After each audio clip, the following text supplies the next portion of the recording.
we will start with Vivaldi. We didn't work too much on him, and uh, Vivaldi's know the most from his instrumental music. As you know, at that time, it was explosion of instrumental music, and the first time in the history, instrumental music was separated from the vocal part. Before, instruments were always accompanying singers, and they were always trying to play the melodies on the instruments, whatever that instrument is.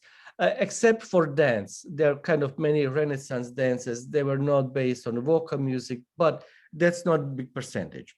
So in Baroque, what happens with all these incredible instrument makers, just to mention Stradivari, Amati, and many great instrument makers, they made so good instruments that it had to be also at the same time beginning of instrumental music. As you know, concerto was one of the main forms in that time. And what is a concerto? It is orchestral music, and it is written usually for solo instrument or instruments in this case, and orchestra. So if the concerto was just concerto with no solo instruments, then group of instruments would act as a soloist. So we always have this big called ritornello, or later on we will know that as a refrain. And this is kind of repeated music, very recognizable, and full orchestra will play these ritornellos.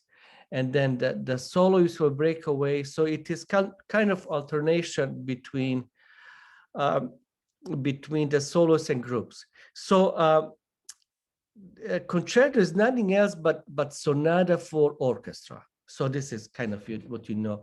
And one of the characteristics of the concerto or sonata or concerto is that we have in the first sonata part, what is three-part, we have main theme, the second theme, and the ending theme, and then we have development of all of these themes. And then after that, we have re-exposition. And then also the tonal scheme is we start with a tonic, with a main key, and then we modulate very often to the dominant or parallel major. In the middle section, we develop that in the dominant key, or we kind of go through many keys. And then later on, in the re-exposition, we go back to the original key, and all the themes will be introduced in that original key. So I'm choosing this violin concerto.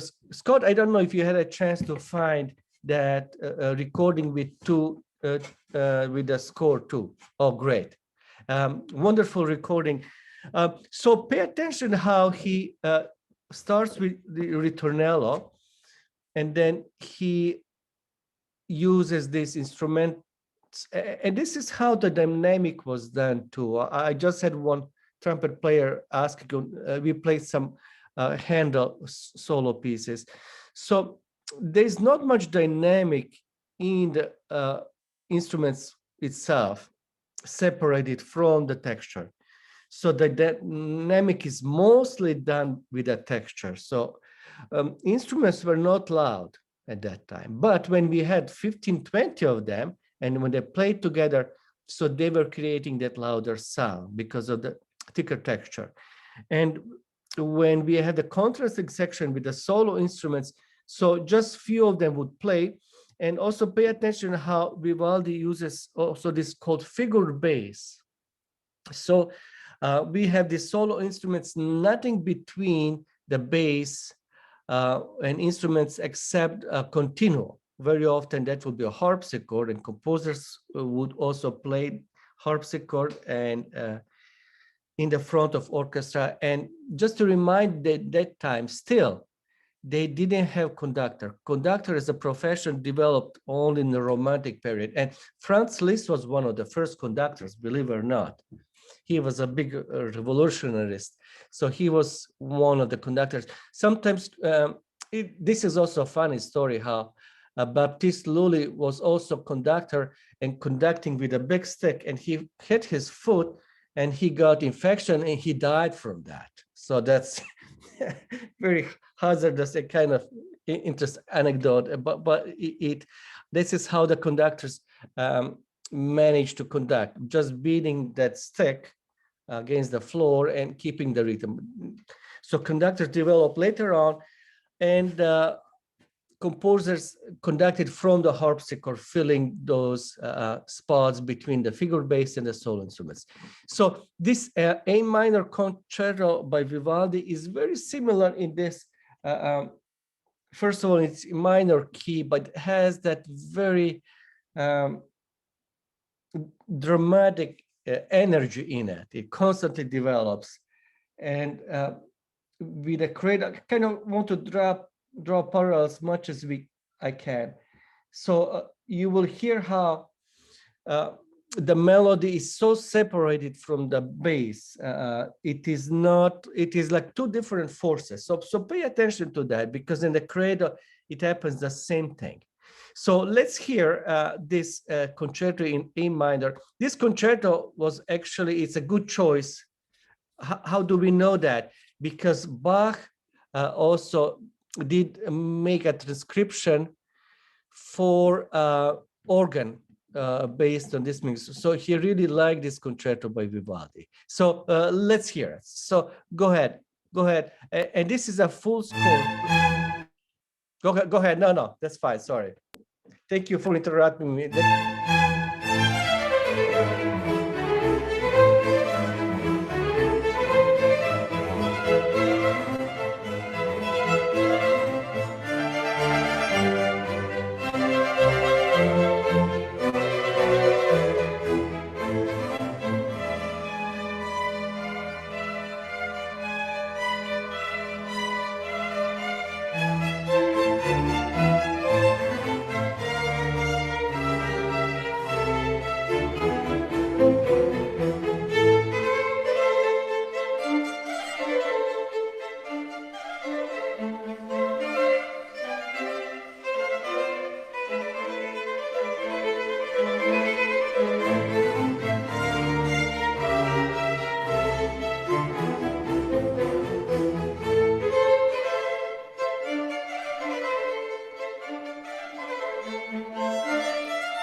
Scott, let's just pause it for a quick second before we will just listen a little bit to the second one.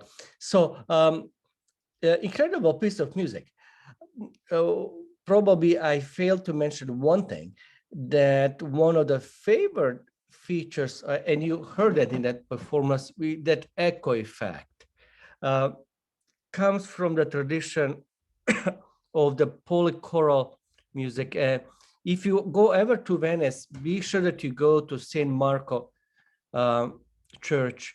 They have these chambers, and then we would have this different, and just to mention a few composers, Giovanni Gabriele's family were very famous, and Monteverdi too. So they had this kind of dialogues between these orchestras, and then they have also this effect, echo effects, and this is because of those bigger churches. When one music was stating one theme, and then the smaller group of musicians would play the same thing, that would create that effect. And Vivaldi used it a lot in his music. And also, I guess, one of his best students was Bach. Bach copies Vivaldi's music a lot. And that's why we'll recognize lots of in Bach's music, these themes based on strings. So the score, what you have in front of you, it's not a full score. It is just the solo instruments, violin 1 and 2. That's why you don't see bass and not much. But at least you heard that. The next part is a typical type of aria, what Vivaldi uses, and like over 90% in the slow movements, it is aria. So to remind you again, in these sonatas or concertos, we have this Italian type of concerto where we have fast, slow, and fast movement. First movement is very often in sonata form, as I mentioned. Second movement is an aria, and you will hear this beautiful singing quality. And it is really, this aria or duet is inspired by human voice. You can just forget this embellishment. Let me just play it from the score, whatever I see. We have, of course, first introduction. Very typical. And then we have a melody.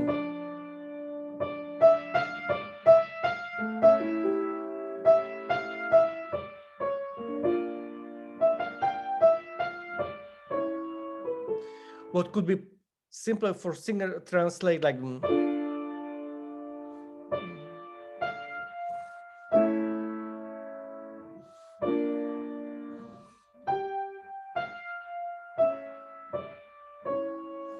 But because the instruments had more mobility, so all these melodies were embellished more by passing note, and also. So let's just hear a little. I will not spend too much time.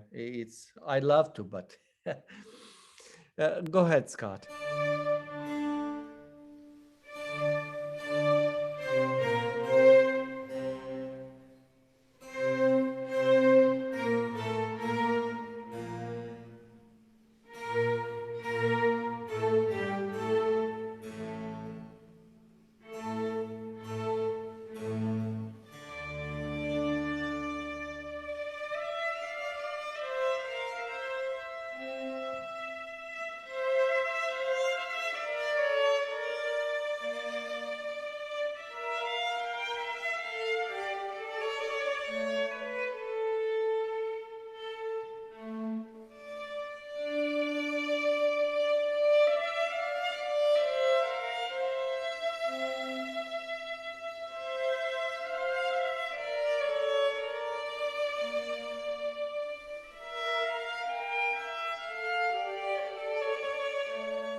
Thank you, Scott. Could you please fast forward, Scott?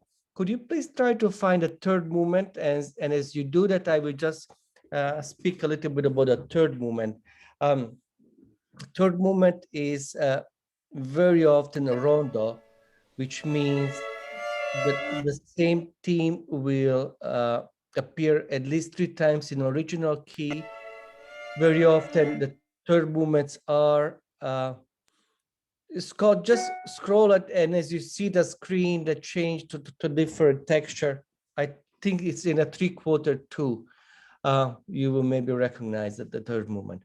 So it is again very, very exuberant, and you will recognize the character of it in our Credo piece. It is very exciting. It's great thing about the two instruments. It's constant, that beautiful dialogue, and the gift of Vivaldi is in that structure of melody and harmony at the same time. So, Scott, I don't know if you found a third movement of it. Okay. Okay, that's it's not letting me scroll in this mode. Oh, okay, that's fine. That's fine. Let's go then to our Credo, and as Scott is preparing it, I will just play it a little bit. One of the gestures, and you will see this countless time, of Vivaldi's music is tremolo, taka taka taka taka, and an instrument will on the piano, it sounds like that. It's much nicer on the string instruments. Few things what you always have to kind of, and you will hear it, maybe you will not be aware of it, but the string instruments have down and up bow, and which one is a stronger? Down bow is always a stronger. So you will hear when the tremolos appear, gives it beautiful energy. So strong and weak beat. Now in the piano, they always do this just to make it easier. In this score, that repeated note gives such energy versus this in the bass clav.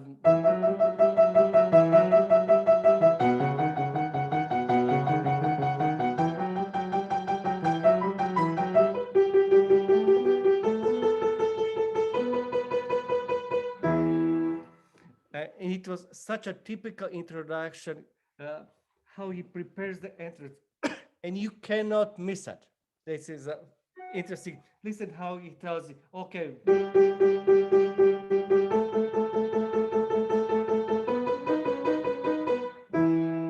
And then, of course, choir comes. Now, just to remind you how great writing this is, he uses a choir more like a harmonic, and he has this exclamation of Credo, I believe. So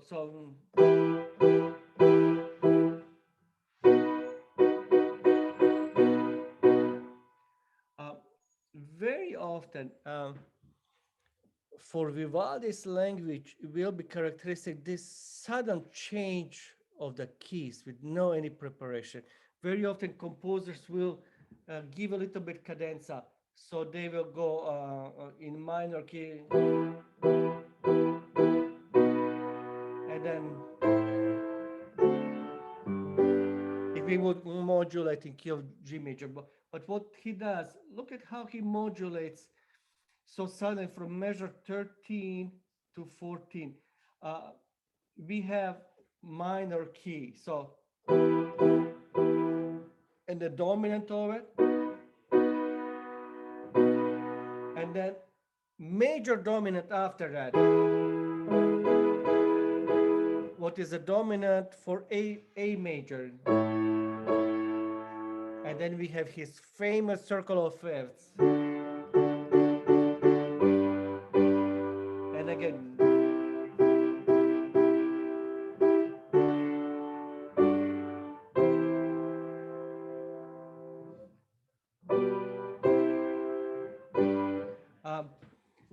wonderful, refreshing. So that's why many people, amateur people who don't have even any training in music, they like Vivaldi because it's very energetic with these sudden changes of keys, no preparation, and kind of makes you stop and say, wow, it can be this way. And it was very, very revolutionary in his time to have these sudden changes. And you will hear that. And in this piece, Credo gives such a wonderful energy and the spinning. And then the unifying piece of music, if you like to compose something, so remember, it is this.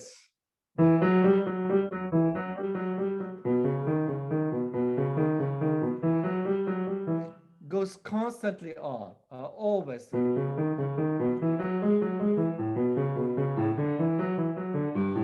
Did you hear the circle of fifths?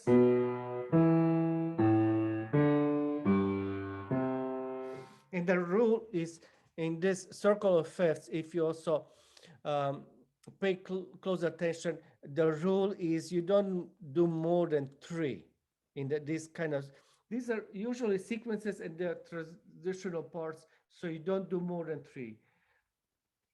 So the choir constantly continues to be in this harmonic and homophonic mode versus this elaborate orchestra constant motion. And that's the first part. So let's hear the first part, and then Scott, we will stop and talk about the middle section. If we could just go to the beginning. I don't know if you have the score. I have on my iPad, and it is very useful. Go ahead, Scott, if you could. Yeah, I'm gonna play the recorded version. I'm not gonna play the video. Yes, sure.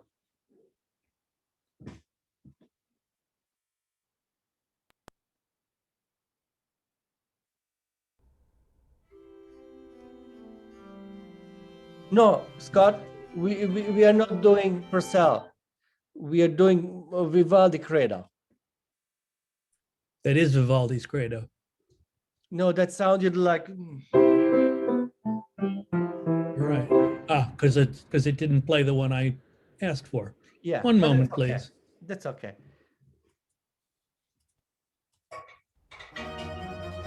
Yes.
Thank you, Scott.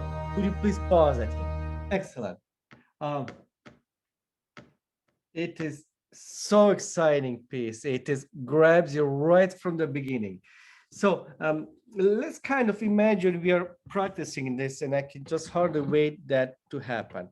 So do you remember what we would work and how we would mark it? So you just imagine you have your pencils in your hands. So the opening, it will be a credo, credo. So we have uh, two quarters as a unit. And what creates that problem? Uh, what is the meter of this piece? We have three quarters. So this will be the issue, how we plan and organize. Uh, which which grade is more important, first or the second? That's my question. Just give me your uh, number. Good. So I have mixed kind of. So then my teacher would say, okay, if you can unmute yourself. If your question is that the first grade is more important, tell me why. So you have to justify your answer. Oh, So because it says forte. okay, good. To grab Good. people's attention that we're starting. Credo. Good. Now, And also the second one we're going to cut off for the orchestra. That's almost like it trails off. good. Hey, these are all good answers. Now, why people who said why second? On the downbeat. Excellent. That's the answer what I was waiting for. So, you see how Vivaldi is thinking. Listen how the music. I will just play the bass line.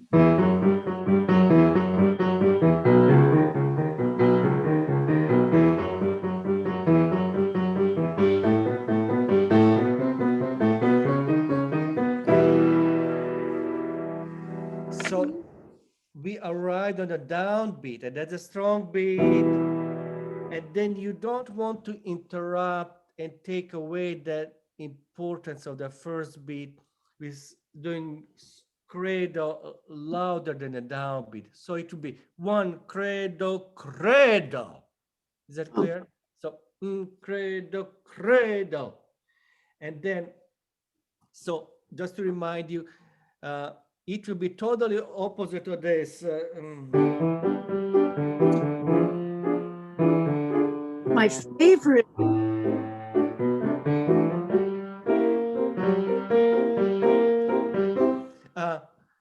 Downbeats are gone. And that's kind of big change between jazz. They destroy the downbeats. But in the Baroque music, the downbeats rule. So they rule tremendously. So they had short bows, but the downbeats are so more prominent in those old bows. So when the strings players played that you almost need to feel the music on the one. So it will be one credo, credo. So the second credo will get a little bit accent on the, and we will just put little line over. So credo, credo. And the next credo gets also very important downbeat. So in a measure 13, Scott, you mentioned we're doing something with the second quarter. What do? We shorten that. And why do we do that? Because we want to continue emphasizing the downbeats. And then in the measure 14, again, after this, we expect minor, but he gives this kind of boost. And then we go suddenly to A major, and then E major was dominant for A major, and A major, and then we have the next dominant.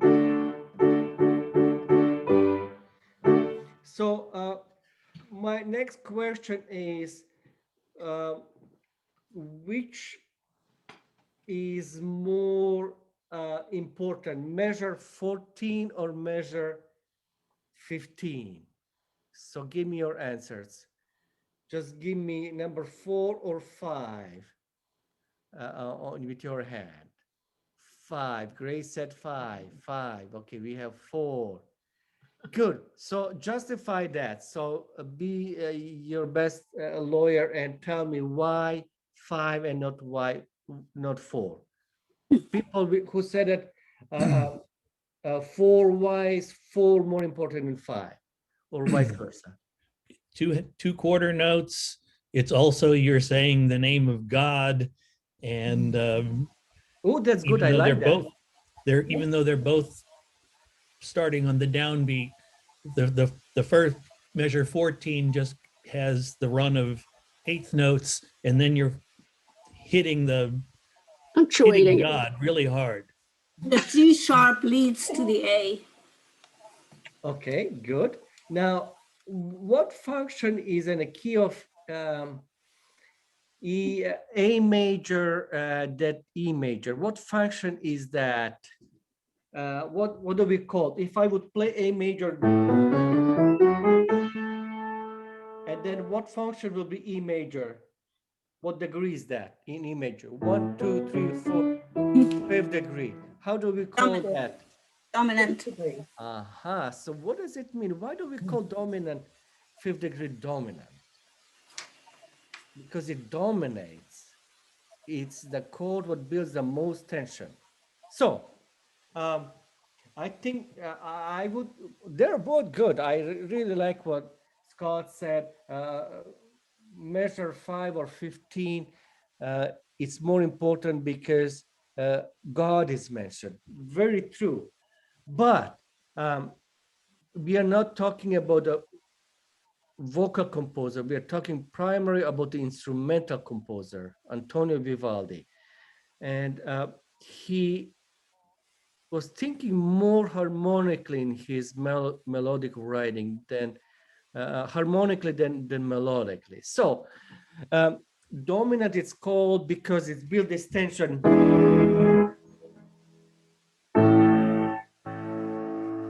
And instead of did you hear the difference? So we had a tension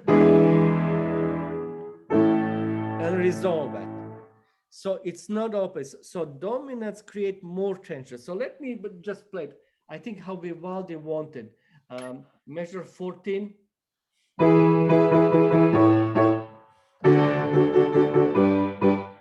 So we have dominant.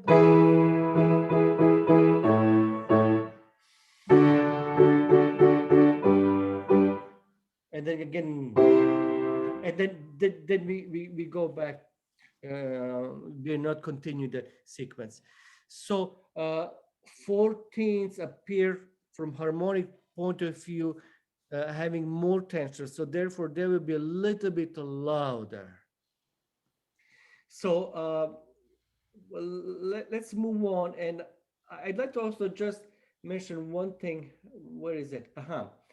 Turn to the 3rd page if you can. And let me just play one part and you tell me what happened to our meter. So.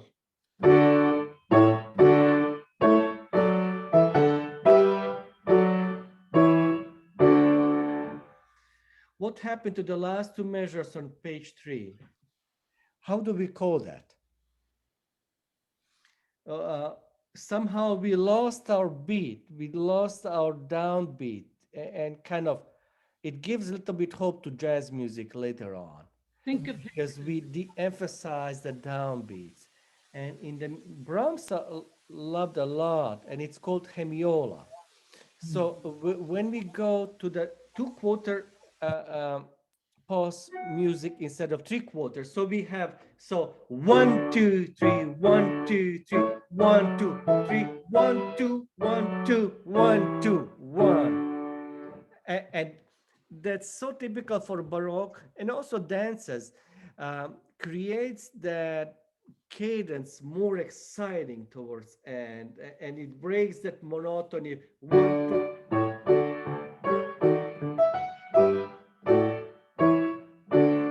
then if you turn to the page, you will see that's the ending of it. A very, very exciting feature. And he uses a lot in this piece, at least three or maybe even 4 times in this movement. I just am aware of our time because I'd love for us to hear that Bell Anthem before we run out of time, but we have to just move on. And then also another hemiola is in measure 59. So let me just play that. This is 58.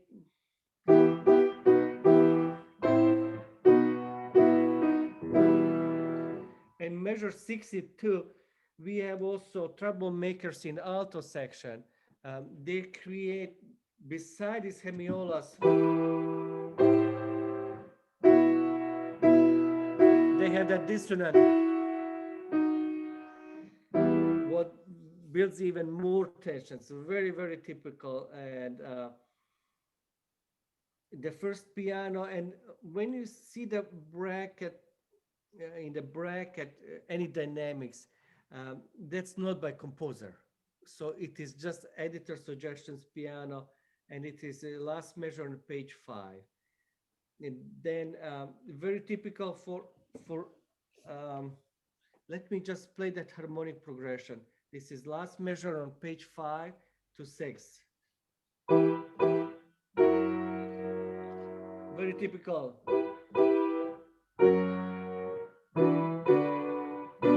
Another hemiola, and then again another suspension,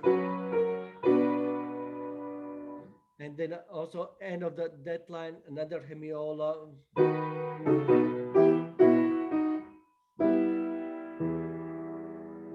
So let's go back, and we gotta start singing sooner or later. So let's sing the beginning. You don't have to mute yourself.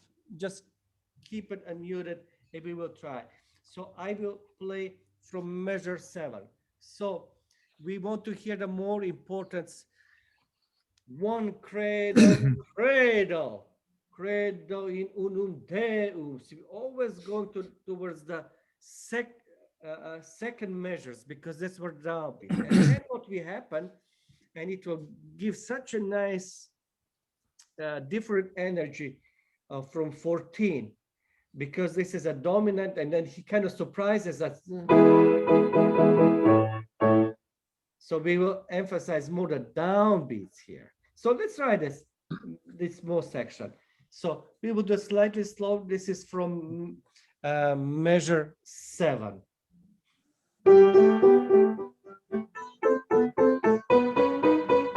One.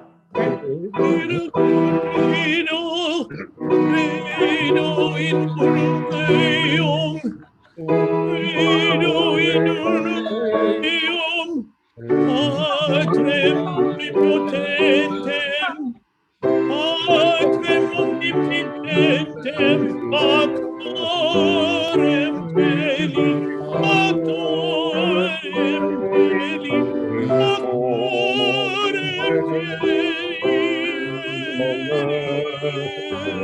Thank you. Thank you. So it's not hard piece, and we can learn it so quick and easy, and it will be so exciting. And it's so exciting because it is written for 2 equal forces, and that's choir and orchestra. So it will not be that we are leaving out orchestra and not feeling very important. So let's go to the next page. This is on page 8. Scott, I don't know if you could pause the music where we stopped. So let me just talk about this bridge. Typical for Vivaldi. You will see it countless times. And which 3 pieces did we sing? We sung actually 2 Glorias by Vivaldi and 1 Magnificat. And all 3 pieces we had this type of bridge, like what we see in measure 97. 97 we have, let me just play that and you tell me what happened. Let me just play the ending of the previous section. And the next part.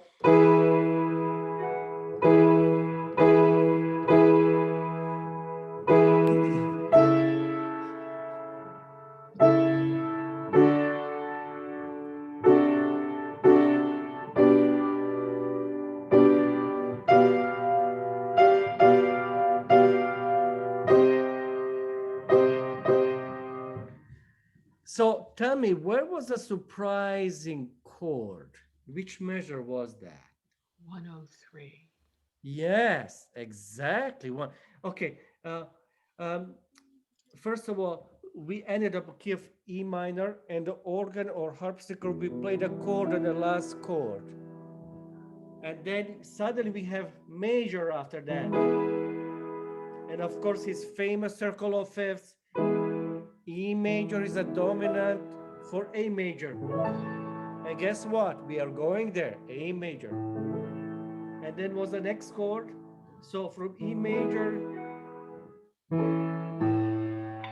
and then we go another fifth down, almost boring. G major continues at seventh. And then we have a symbol of Virgin, and that appears totally different. It's not by accident that the text coincides with Ex Maria Virgine. And that's kind of surprising, such a refreshing, surprising. And listen to the melisma after that, what he does. It's very exciting piece harmonically. Listen.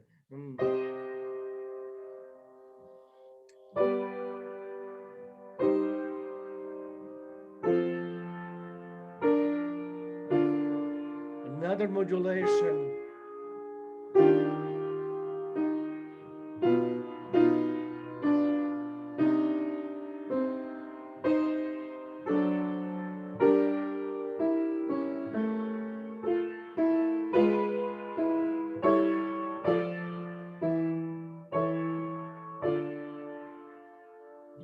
And then ending.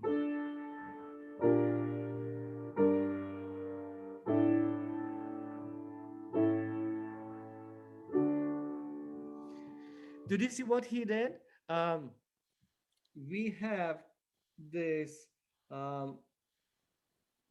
quite, and it is not typical for at Incarnatus, the Spirit's incarnation. Usually it's darker, but he chooses to go with a major to make contrast with this minor part. And it's very, very kind of predictable with this circle of fifths. And then after that page, we go totally dark and then changing with the light. It's absolutely gorgeous writing. And the beauties of this is from measure 105, 6, 7. The piling of those dissonances.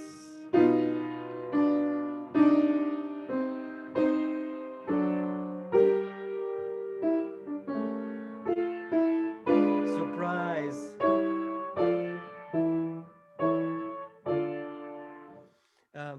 It's just such a beautiful microcosm of the harmonies, and it's just so short, but so many things happen. So let's hear it, and we will just have to go then to the Bell Anthem. So go ahead, Scott, if you could just let us hear this adagio.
It's just amazing, just absolutely amazing piece of music.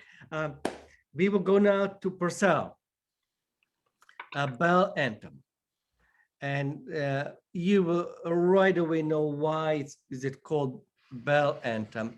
It wasn't originally text. Text was "Rejoice in the Lord Alway." Um, Another typical anthem, verse anthem of Anglican service. He wrote big number of this called service music, but this is probably one of the most famous by Purcell, and you will hear it. It is absolutely accessible to all the choirs. It's not that hard piece, and this is done also very often in the parishes.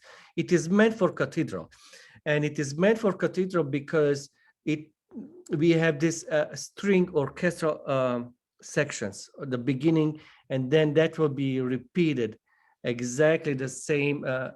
It's called a symphony. Actually, most of the time, Purcell called it prelude this time. I'm not sure exactly what reason is, but Charles the Second, he wanted strings in the church music. Very interesting that it was wanted, that sound of strings, and it is absolutely gorgeous when it's combined with the voices.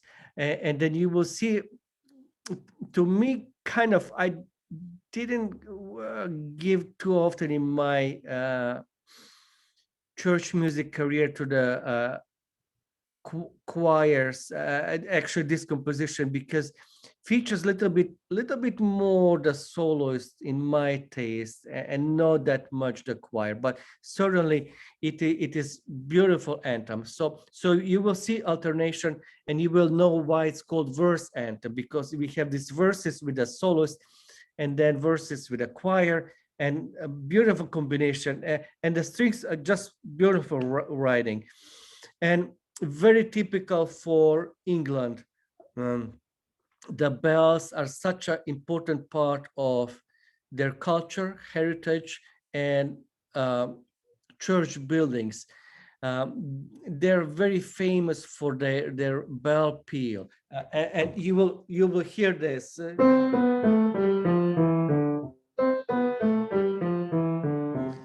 And first time when I encountered this, going to the England, heard it from 2 blocks away, this peal, so this amazingly exciting, crazy peal of these bells at the Westminster Abbey. And this is a place where you just have to go.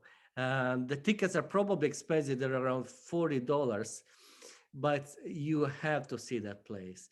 And this tolling of this bell peal, it is just such a part of this festivity of the church life. So let's hear. I will not talk anymore, but this is anthem what you kind of have to at least hear it once in lifetime, and also hopefully sing it too. So let's hear this piece.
Rejoice in the Lord always, and again I say rejoice. Rejoice in the Lord always, and again I say rejoice.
Rejoice in the Lord always, and again I say rejoice.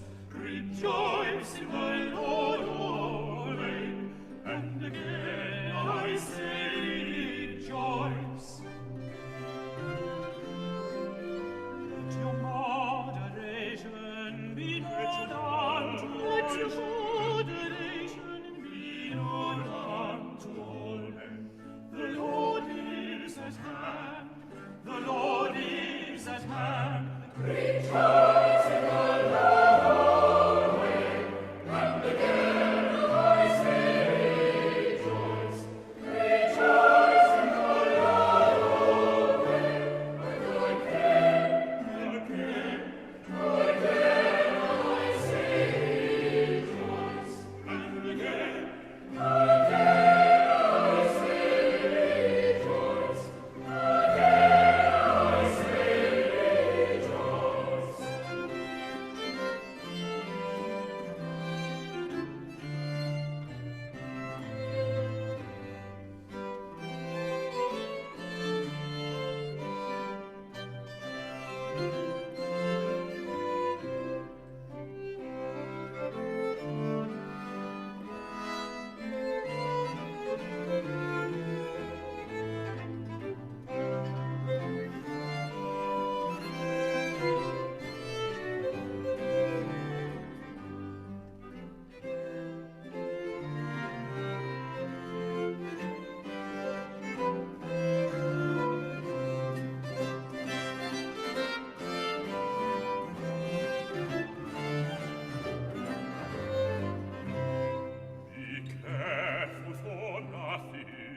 But in everything, by prayer and supplication with thanksgiving, let your request be made known.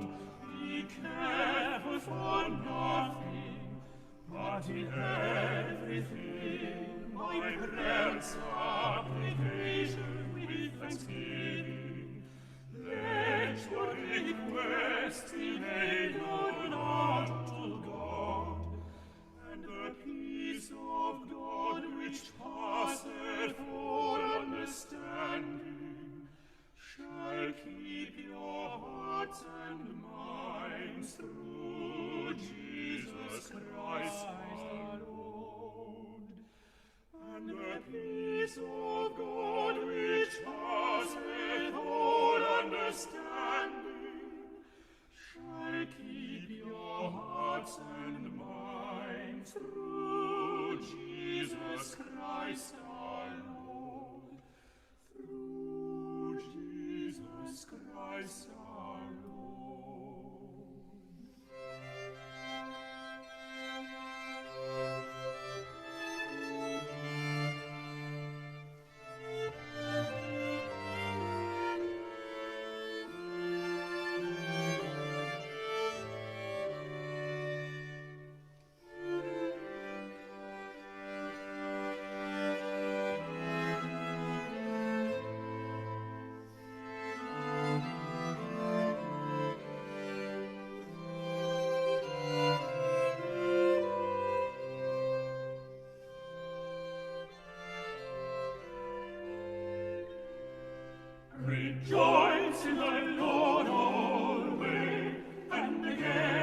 I say rejoice.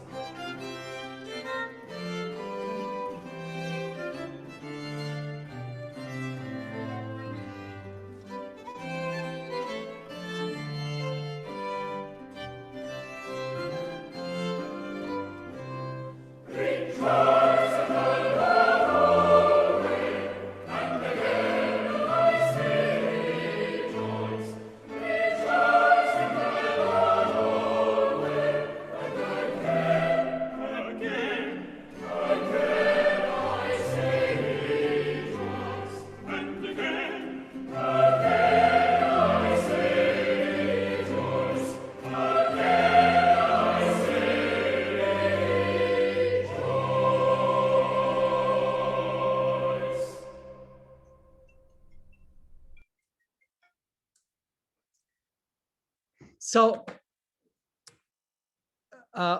planning this piece, we just have to be careful. This cannot be the ending piece. This probably would a piece maybe we want to require a little bit break so they can rest between these two big major pieces. As you heard, it's not featuring that quite that much. It's absolutely gorgeous and beautiful as music. Has also lots of actually string orchestra parts. So you at least heard this, probably the most famous Bell Anthem by Purcell. Next week we will work on Palestrina. So it will be, we will start backwards from the last few movements back, and we will never stop. Music is actually alive.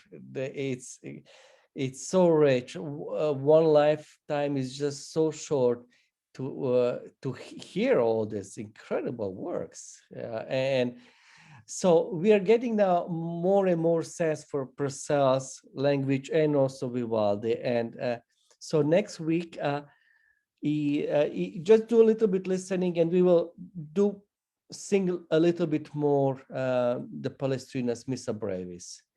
So any questions, any comments, or any announcements? Susan, go ahead. I have one announcement.